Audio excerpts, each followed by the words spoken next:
Welcome back to the Meeple Marathon. Today we're going to be looking at Ark Nova. My copy of Ark Nova finally has arrived. This game has technically been out for a little while. There was a lot of pre-release press copies that went out, and so people have seen this game for quite some time. It was at a lot of the gaming conventions last year, and then Capstone Games did a pre-order of it, and if you got in on that limited pre-order, you got your copy I think several months ago, and then kind of the rest of the retail world should be receiving theirs any day now. So what is Ark Nova? Ark Nova is a kind of engine building game very similar to Terraforming Mars. Different designer, different company, and all that stuff. But if you can imagine how Terraforming Mars works, where you are building out the planet and you're getting your engine going, and as you build up your engine, then you can do more and more on each turn. This is very similar. You're also going to be having cards in your hand that you'll play out and do various things. There's also an element to this that I featured personally in my coverage of Civilization, the Sid Meier's Civilization game by Fantasy Flight, where you had this track of cards, and these are the actions that you had to choose from each round, but the further you allowed them to move up to the right, the more powerful they become. But as soon as you used a card, it moved down to the far left of the track. So we're going to see all that here shortly. This is quite a big box, but it's not as heavy as I thought it would be. There's a lot of cardboard in the game and a lot of cards, but that's pretty much it. And then some wooden tokens. So right off the bat here, we see some wooden tokens. Basically, this can play up to 4 players right now. I don't know if they have any ideas in the future to expand it to, say, 5 or 6, but basically each player gains a color, and you've got some taller ones here. Those are going to be your markers on the kind of VP scoring track. Then everybody's going to get these workers. We'll talk about all that here in a little bit. And then this coffee break token is this brown one in here. Again, we'll see all that here in a little bit. So let's just throw these off to the side. There is an insert in here somewhere too, which will hopefully hold everything. So at the end of this video, if you're not really interested in seeing the contents of this game, but more interested in seeing how to fit it all back in the box, check out the timestamps below, and you can just skip right to the end of this video where I get it all back in the box. So here we have several large decks of cards. A good chunk of these are animal cards, and to my knowledge, all of the animals are unique. There's not a single replicated. You're not going to find another common wall lizard in the game. So I'll confirm that for sure. But here we go. Here is the rule book. It is quite okay. There's 2 books here, so we have a glossary. But let's see here. We've got about 20 pages. This must be some thick paper, because this feels bigger than a 20-page book. But I guess it is only 20 pages. This is not going to be for the faint of heart. There's a lot going on here. A lot of rules, but from what I understand, once you kind of start to get what they're going for here, it becomes very obvious. Oh, okay, that symbology makes sense. And, oh, that symbology makes sense. But here you can see, boom, there is a ton of text on these pages here. But also some decent examples too. So this shouldn't be too bad to get through. And at some point here, I'm hoping to see some solo rules. Maybe not. Maybe those are somewhere else. This game can be played solo. Here we go. Solo mode on the back. I missed that before. Okay, so there we go. And then a glossary, which is helpful because there's a lot of, text on these cards. It appears that each card has a number, and you're simply going to look up the number if it's a specific card, so on and so forth. All right. Here's the icon overview. Again, there's a lot of iconography in this game, so producing something like this is good, but it can also be a little overwhelming to think, oh god, I have to remember all this. There appears to just be one of these for the table. So there you have it. Nice thick cardstock. All right. So we've got lots of cardboard here at this point. I believe this is a good chunk of cardboard, and then, yeah, a insert at the bottom here. So here we have an association board. It doesn't quite fit in the box that way, but this is basically going to give you the opportunity to gain associations with certain continents, with certain universities. This is where you're using your workers. You can see you're placing workers out here. And I believe once you place them here, they're done. They don't come back to you. But you can, say, gain a sponsorship with Africa. And so then anytime you bring African animals into your zoo, you're going to get a little bit of a bonus. They're going to be cheaper, things like that. So, excuse me.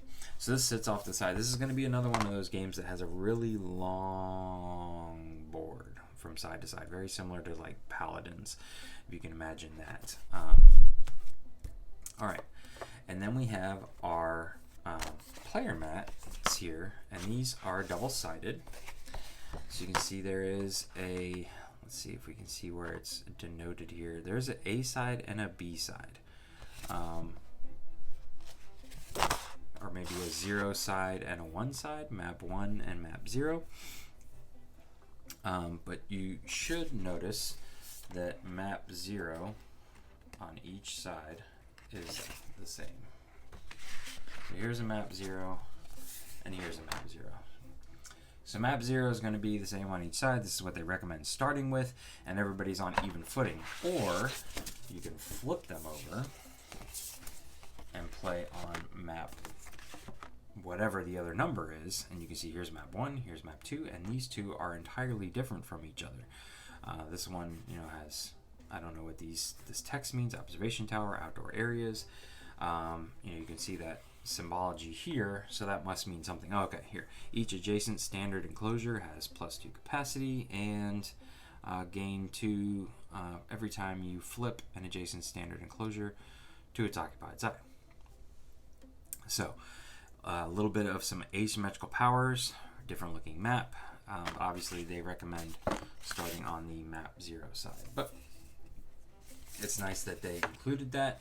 And from what I can tell, just releasing packs like this, you know, an expansion that's just more maps, I think will go a long way. And there's even maps 5, 6, 7, 8. Do they all have 0 on the back? No. See, here's even a map A. So lots of different map choices here. There's like eight of these player boards here, double-sided. Okay, I'm gonna spin this way now for a minute. There's no way I'm gonna cover all of this, all of these tokens, but essentially here are your enclosures. You can see like this one is a size 3 enclosure, and I'm pretty sure if I flip it over here, it's gonna say 3 on the back. So size 4 enclosure, 5, 4, 3, 2. I don't think the picture on the front matters, but what matters is that certain animals need certain size enclosures. You're going to need to add these enclosures first, have them in place, and then you can bring in an animal. These are like your continent sponsorships. Assuming these are kind of point trackers here. Here's some even single enclosures. Here's your university sponsorships. And then we're probably going to see a whole bunch of iconography like this. Okay, or it's just more like this. Yeah, here's even big one. I know that these right here are for some of the dangerous animals, which in a multiplayer game you can play where you can actually kind of, it's a little bit of a take that element in a game that almost entirely has no player interaction except for maybe someone taking your animal card or your sponsorship that you wanted. This is the only interaction there is between players, and like you can have your venomous snake bite somebody else. But it's very easy to play. They've made it so that every venomous type card like this has a section at the bottom that says what to do if you don't want to attack someone. And they were technically designed for the solo rules, but they quickly found out, people may not want to play with the nasty cards. So if you choose to play nice mode, you simply use the blue text at the bottom, ignoring the kind of attack text. Alright, so it appears we just have a whole bunch of these same punch boards here. And here's some more stuff. So here are some of the unique enclosures that you're going to get. Like if you, build the Skyway, you're going to put this in. If you build, this is the meerkat den, the aviary, I think this is the school, the water park. I don't know all of these, but anyways, there are going to be some that are going to say pull out this specific one and not these in order to do that. So I think this is for the solo mode down here. All right. Up next we have the quite large and quite long kind of game board. This is going to have the scoring tracks on it, as well as the cards that can be purchased in the middle, and this is only like a third of it, and it is double-sided as well. So you can see you can play with them going up and down, or you can play with them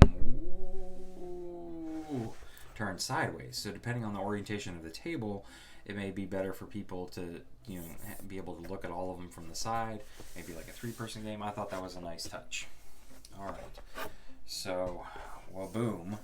I can't even get this all on camera here, but we're just going to kind of spin it across the way here. And let's focus on this side of the board. So you can see that this track here, which is counting, up here, 15, 20, 25, the green track basically. And then the beige ticket track here is counting up going this way. So two different tracks counting up opposite ways going around the clock. That's because you're going to be gaining influence and appeal or something like that. I forget what the two names are. But as you come around, eventually your two tokens are going to meet and then surpass each other. And your score is only the difference between the two. So the further you can get them apart before the end of the game triggers, the bigger your score. You could end up where they haven't crossed paths yet and end up with a negative score. So this game is not one that's going to have these huge, like 100+ scores. You easily could win the game with like a score of 7. So that's interesting compared to today's world. But also, this track right here utilizes that one brown token that I mentioned about the coffee track. And depending on your player count, this coffee cup is going to start here, and it's going to slowly inch its way down. And then when it hits here, certain things are going to happen. For example, you're going to, what you used to be able to have 5 cards in hand, you're going to discard down to 3. Or you're going to have to give up your venom tokens. So certain things trigger during these coffee breaks, and various cards and certain things you do push the cup down. So there you have it. That is actually, I think you might do all of these things, because here you go through all of these, boom, boom, boom, boom, boom, boom, boom, and then you put it back. So each time you coffee break, you go through here, and after a certain number of coffee breaks, I believe that ends the game. It's been a while since I have reviewed the rules, but that's it really in the box. There's not a ton here, but I promise you this is, from what I have investigated, an incredible game. So here at the bottom we have some inserts. They're pretty simple here, but what I like about them is that there is some options here. There's some, big holes, small holes, medium-sized holes. They don't necessarily have a specific spot for everything, which sometimes is nice because it makes packing it away easier. But this way also you can set it up how you feel is necessary. I'm seeing 2 of the exact same things, and for someone who's going to be playing primarily solo, I'm going to try and pack half of the tokens that I'll probably never use in a solo game into one side, and I'll only have to pull this out. And then if I have to pull, and I'm playing with 4 players or something like that, I can pull out a whole nother one and set them on opposite sides of the table. So, but like I said, at the conclusion of all this unboxing, I'm going to step away from the camera. I'm going to get this all to fit back in, and then I'm going to come back and show you how I've decided to fit it all back into these inserts. I am going to be using these inserts. I'm not going to use my own storage solution for now. Once I get playing, if I realize that these are just god-awful, then maybe we'll switch. But anyways, let's put all this aside here and take a closer look at the cards. Okay, so here are our cards. The majority of the cards in this game are the, I believe they're referred to as zoo cards. But they're going to have this common back on them, and they or what are going to be placed out on that large board that's very wide, and you'll be able to purchase these, or sometimes you'll be able to gain one based on what your reputation is, things like that. But not all of them are animals. Some of them are going to be like, I guess you would call them employees at your zoo that can help boost like in-game scoring or things like that. But let's briefly talk about, while we've got just 3 examples here, what's some of the stuff we are looking at. So the main thing is this number up here in the left-hand corner. You can see that I'm not 100% sure what the 5 means, because, okay, action strength, okay, that makes sense. Okay, so these 2 fellas here, the 1 and the 5, that's the size of enclosure that they would need to be placed into. So if you had a little tiny 1, you could place the common wall lizard in his own. But this extra shape here, there are about 4, I think, unique shapes that stand out from the rest. They don't have a number on the back, and they are like, the lizard enclosure. So if you had built the lizard enclosure, you could put the common wall lizard in there actually for free, because it takes 0 space in that particular enclosure. It's going to cost you 4 money to put this out, and it's got the the lizard icon, as well as the it's from Europe. So if you had a sponsorship with a European zoo, this common wall lizard would be cheaper. The lizard icon is mainly for like meeting conservation goals or end game scoring, things like that. And then you're going to get 2 of the appeal points when you play this common wall lizard. So let's look over here to the cheetah. The cheetah is pretty much the same, but you see they need a much bigger enclosure, and they're going to cost a lot more. But they count as 2 predators. They come from Africa, so if you have a sponsorship with Africa, they're going to make them cheaper. They're going to get you 6 appeals, so a lot more than a common wall lizard. And when you play the card, you're going to be able to draw 3 cards from the deck. Now you have to always discard down to your hand size, but that may be getting you stuff. And when they say the deck, they refer to this big huge stack of cards here that's going to be sitting on the game board. So those are pretty standard. And then you have ones like the meerkat den here, which are much more complicated, but the symbology is all there once you understand it. So first of all, to play the meerkat den, you have to pull your animal card, your play an animal card, from the 5 slot. So remember, we showed you on your map, there's 1, 2, 3, 4, 5, and as you play a card, you move it down to the left, making pushing everything else to the right and making certain things more powerful. So you basically have to have built up your animal card all the way to the top before you could even play the meerkat den. And this is showing you, similar to the common wall lizard here, it has to go next to at least 1 rock formation. There are some other ones here. Here you can see the Sumatran tiger here requires it to be next to 2 water locations. All right, and it's never going to be more than 2 of something. You also have to have a not a research level, I apologize, a reputation level of at least 3 to play this card. So this card's obviously got a lot more going on. It's going to be a lot more difficult to play. But then once you do, every time you play an herbivore, which this is the herbivore symbol, into your zoo, you're going to gain 2 appeal. This counts as an herbivore, so technically right off the bat, you're gaining 2 appeal. And here, this is reminding you, place this next to at least 1 rock space, but this is the enclosure that you need to add. So by playing this card, you don't have to have built an enclosure already. You're gaining the enclosure and then have to add it in adjacent to 1 rock space. Then at the end of the game, you can see this symbol here means instantly, and this symbol here with the hourglass means at the end of the game. And any symbol that shows like an in hand, hand open accepting stuff happens at the coffee break. But if you have at least 6 herbivore tags, here's 1, you get 1 conservation point. And these points are very hard to come by. So getting this, is going to get you something. Whereas these 2 don't really give you anything towards end game scoring unless you're trying to get a certain number of predators or things like that. But this one will. So there you can see the variety of the cards. I'm now just going to kind of go through them until we find some of the ones that are not animal cards. Again, I believe these are all unique. So we may or may not find a duplicate animal in here. And I'm not going to spend too much time on these just because there is a lot of cards here. But I just want you guys to be able to see, some of the unique animals that are in the game. So obviously we have all of our lizards here in this section. Now we're moving on to some large birds.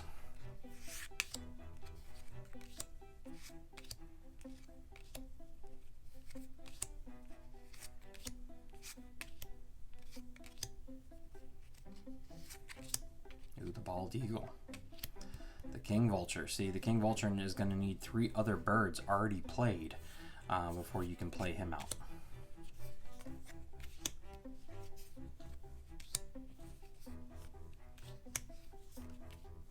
And this symbol here means that in order to play the golden eagle, you have to have upgraded your animal card, your action card, to the flip side, meaning it's on its 2 side, getting you better action. So until you have done that, you can't even play the golden eagle. So again, this is all about getting your engine going. Your zoo is an engine, if you think about it like that. And the better animals are going to be able to be placed down after you have revved up that engine and gotten it going.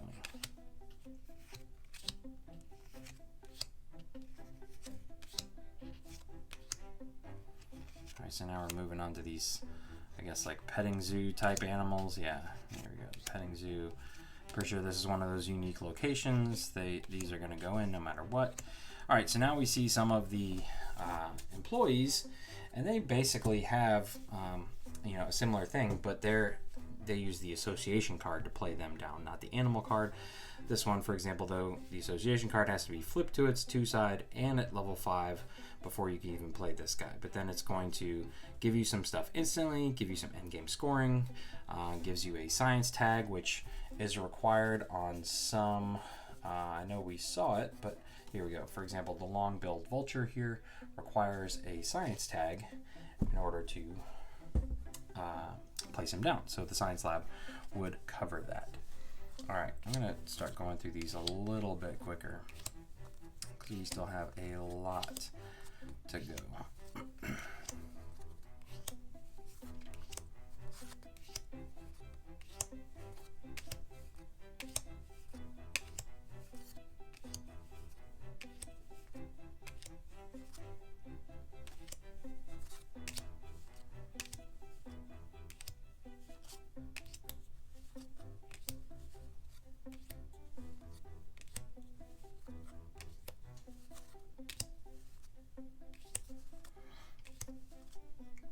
And again, these would be mixed in with the animal cards, so they all have the same back. So these may come up in the queue on the long, wide board just as easily as an animal would. All right, believe this is going to be all animals. Again, I don't know if we want to just sit here and go through all these cards, but the big cats, the big predator cats are cool. There's the bears. See, the bears have 2 icons. They're a predator and they're a bear, which is interesting.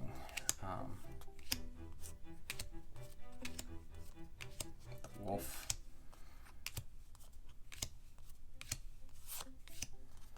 Okay, so as you can see, I have yet to come across a duplicate.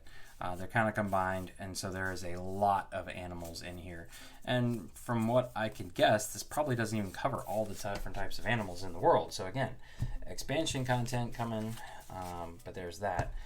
And then here are some of the unique ones, like the meerkat den, the penguin pool, the aquarium. Remember, these are all the ones that are going to have their own unique piece that you pull out, but they're filtered in the same as all the other cards.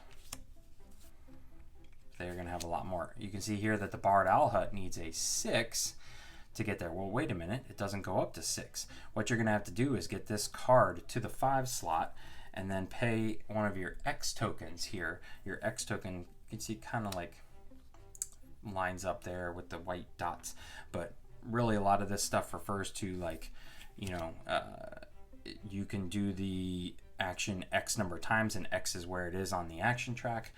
So that's why they have X tokens here. But you would have to get this to the 5, then spend an X token to get it up to 6 before you could even play the Bard Owl Hut.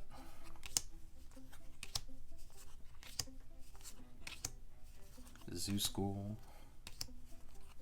And these are all unique. There's only one of them. So again, just like the animals, no one's, if you get the Australian sea lion, no one else is going to get the Australian sea lion into your school. Whereas, same for these, you're going to be the only one with a free range New World monkey exhibit.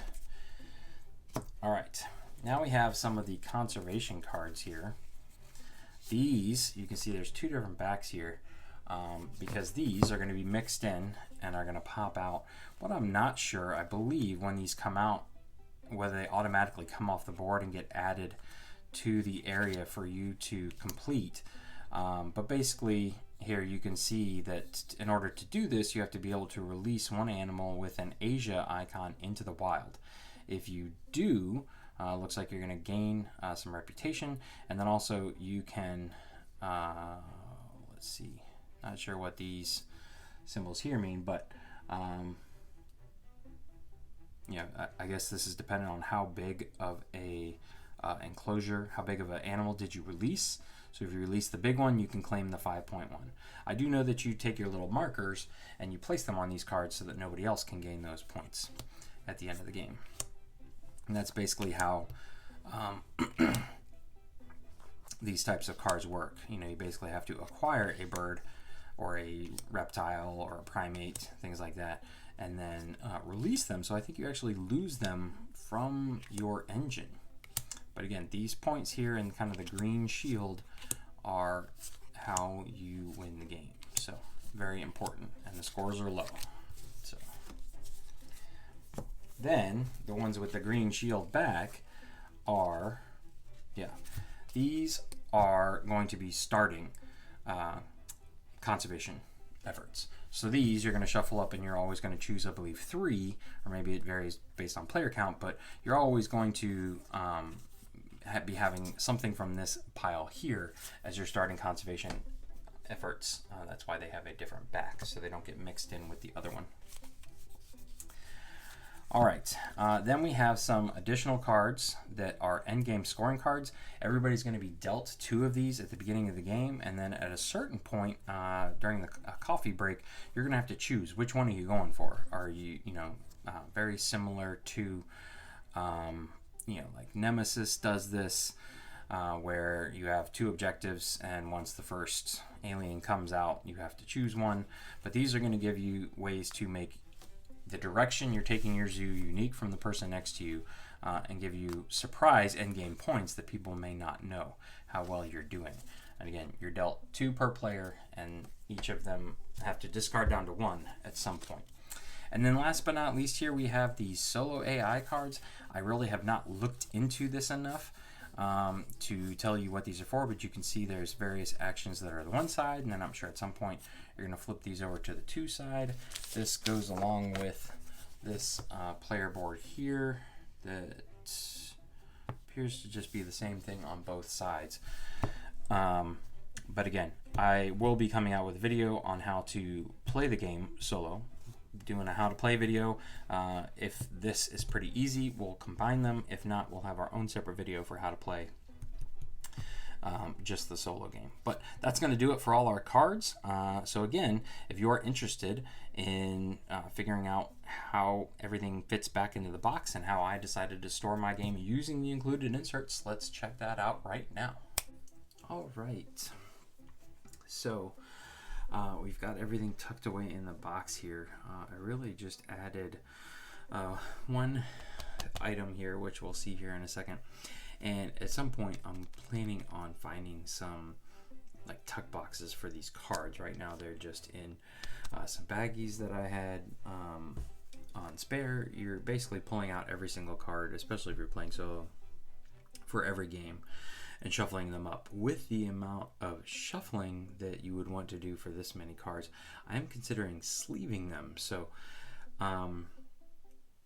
a sleeve that I have seen started to get used more and more, that I am strongly considering is the Arcane Tinman brand that not only is it appears to be a good matte sleeve, but also comes with a tuck box essentially. Now the tuck box is going to have their logo on the outside, so it's not thematically fun or anything like that. But the fact that it's sleeves that come in a tuck box that can be reused when putting these back away in the box seems like a pretty good deal for me, and they are reasonably priced. I'll put a link in the description below. I'm not affiliated with this company or anything like that. I'm just giving you my advice as to something I've seen out there and I am considering. But let's just take a look here real quick. We've got the instruction manuals kind of resting on top. This is really the only item that I added.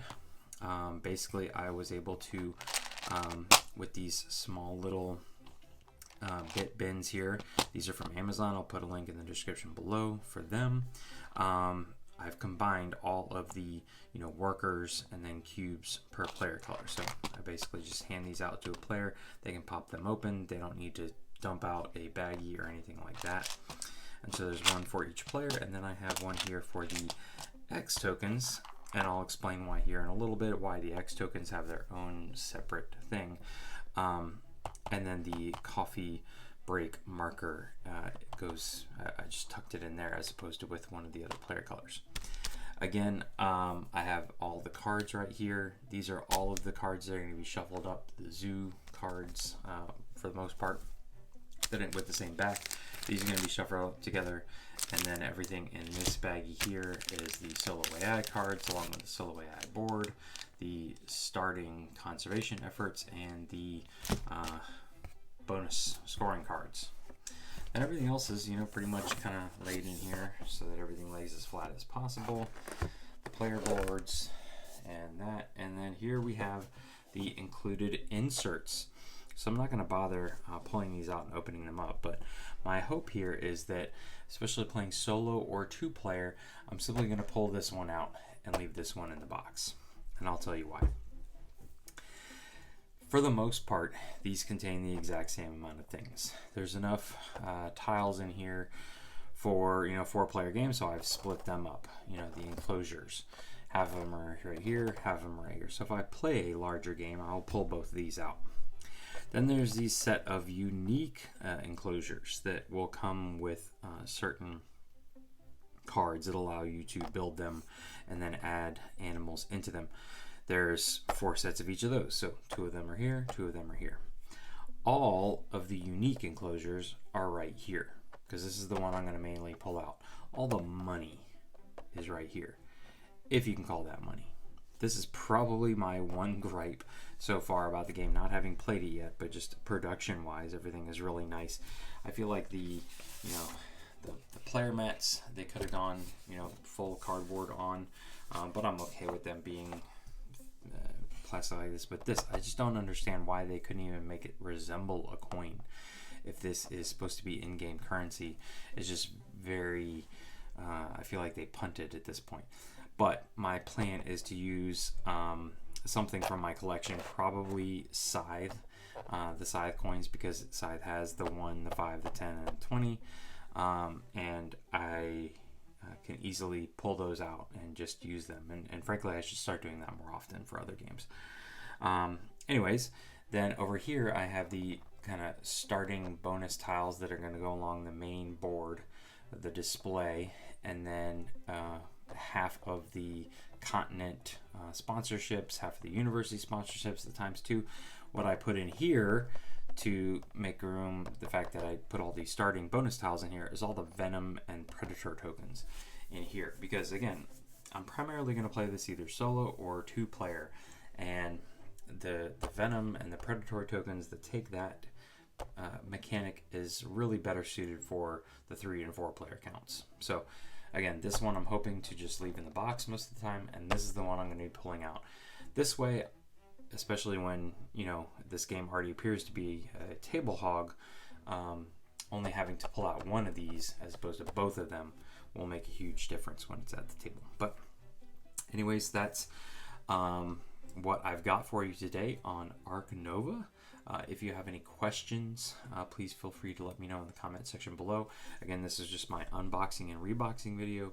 We will be doing a how to play video here in the very near future, and then a full solo playthrough to come. So keep an eye out for those. If you enjoyed this video, please consider giving it a thumbs up. And if you'd like to see more content like this in the future, please consider subscribing to the channel. Once again, thanks for watching. Have a great day.